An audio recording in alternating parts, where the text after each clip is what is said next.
Bwana, mambo ni mengi alafu muda ni mchache. Tumeweza kuona namna ambavyo mama Dangote pamoja na familia yake ilivyoweza kufanya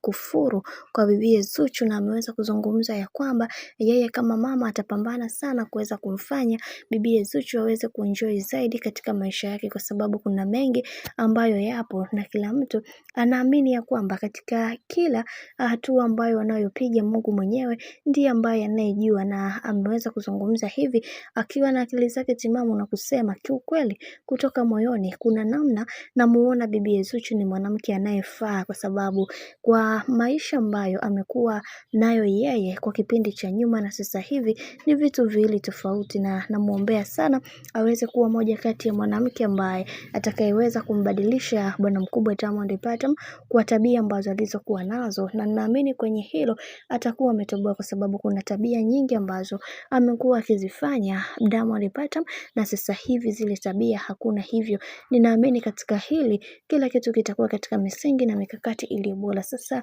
kwa hiki ambacho mama Dangote ameweza kukizungumza, watu wengi waliweza kumpongeza sana na kusema huo ndio wanawake ambao tulikuwa tunautaka kutoka kwako. Tunajua Zuchu amekuwa kero sana kwako, hivyo kwa hiki ulichoweza kufanya, Mwenyezi Mungu aendelee kukuoneshea njia ya kumuona bibiye Zuchu anafaa na anahitaji kuweza kupewa thamani yake kama mwanamke katika familia yako. Kiukweli hili jambo limewafanya watu wengi waweze kuzungumza mengi na kusema ya kwamba kila kitu kitakuwa katika misingi na mikakati iliyo bora kama ambavyo ilivyoweza kupangwa kipindi cha nyuma. Hivyo tunaamini katika hili Mungu atasimama nasi na atatufanya tuweze kuhakikisha kila kitu kinakuwa katika misingi na mikakati iliyo bora zaidi. Bwana, mambo ni mengi sana juu ya haya mambo ambayo yamekuwa yakiendelea katika mitandao ya kijamii. Mimi naomba nikukumbushe kitu kimoja, ya kwamba kama ndo mara kwa kwanza kufuatilia channel tupendwa hii hapa ya Bizoza Media, basi